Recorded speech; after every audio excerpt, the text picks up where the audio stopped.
काला कौवा और सफेद बगुला। एक घने जंगल के पास एक शांत सी नदी बहती थी।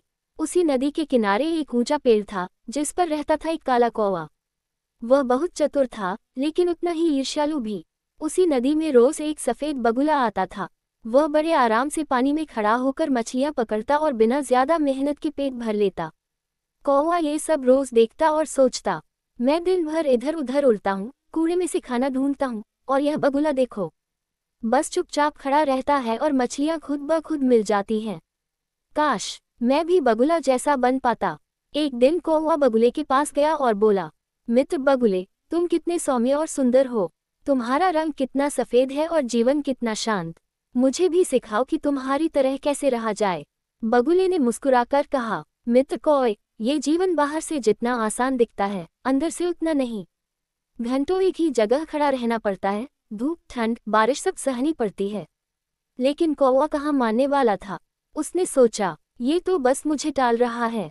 अगले दिन कौवे ने फैसला किया कि वह भी बगुले की नकल करेगा। वह नदी के किनारे गया, एक पैर पर खड़ा हो गया और पानी में झांकने लगा। कुछ ही देर में उसके पैर में दर्द होने लगा, पंख अकड़ गए और भूख भी तेज हो गई। एक मछली पास से गुजरी, कौवे ने झपट्टा मारा, लेकिन मछली फिसलकर निकल गई और कौवा पानी में गिर पड़ा। पास खड़ा बगुला ये सब देख रहा था। उसने कौवे से कहा, मित्र, हर किसी की अपनी प्रकृति और अपना तरीका होता है। तुम उड़ने में माहिर हो, तेज हो, चतुर हो, मेरी नकल करके तुम खुश नहीं रह पाओगे। कौवा शर्मिंदा हो गया। उसने कहा, तुम सही कहते हो, मैं दूसरों जैसा बनने की कोशिश में अपनी पहचान ही भूल गया था। उस दिन के बाद कौवा फिर अपने पेड़ पर लौट आया।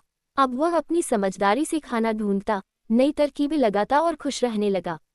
वह बगुले की इज्जत करता था, लेकिन उसकी तरह बनने की कोशिश नहीं करता था। योजक चिन्ह योजक चिन्ह योजक चिन्ह। कहानी की सीख, दूसरों की नकल करने से बेहतर है अपनी क्षमताओं को पहचानना। हर इंसान या पक्षी अपने तरीके से खास होता है। अगर चाहो तो मैं इसे बच्चों के लिए और सरल, नाटक रूप में या और लंबी कहानी में भी बदल सकता हूँ। स्माइल। काला कौवा और सफेद बगुला।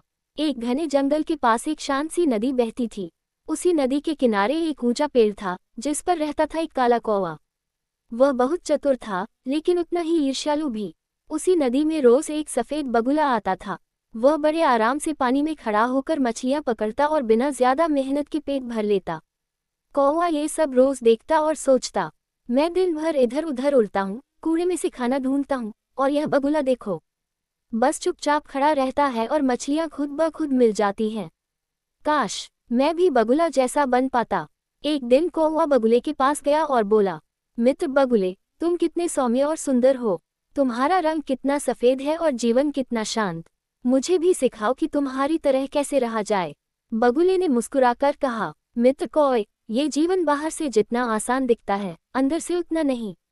घंटों एक ही जगह खड़ा रहना पड़ता है, धूप ठंड बारिश सब सहनी पड़ती है। लेकिन कौवा कहाँ मानने वाला था। उसने सोचा, ये तो बस मुझे टाल रहा है। अगले दिन कौवे ने फैसला किया कि वह भी बगुले की नकल करेगा। वह नदी के किनारे गया, एक पैर पर खड़ा हो गया और पानी में झांकने लगा। कुछ ही देर में उसके पैर में दर्द होने लगा, पंख अकड़ गए और भूख भी तेज हो गई। एक मछली पास से गुजरी, कौवे ने झपट्टा मारा, लेकिन मछली फिसलकर निकल गई और कौवा पानी में गिर पड़ा। पास खड़ा बगुला ये सब देख रहा था। उसने कौवे से कहा, मित्र, हर किसी की अपनी प्रकृति और अपना तरीका होता है। तुम उड़ने में माहिर हो, तेज हो, चतुर हो, मेरी नकल करके तुम खुश नहीं रह पाओगे। कौवा शर्मिंदा हो गया। उसने कहा, तुम सही कहते हो, मैं दूसरों जैसा बनने की कोशिश में अपनी पहचान ही भूल गया था।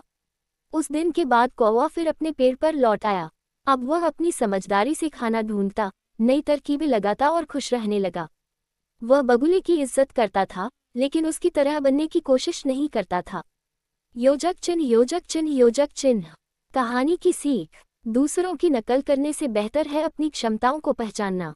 हर इंसान या पक्षी अपने तरीके से खास होता है। अगर चाहो तो मैं इसे बच्चों के लिए और सरल, नाटक रूप में या और लंबी कहानी में भी बदल सकता हूँ। स्माइल।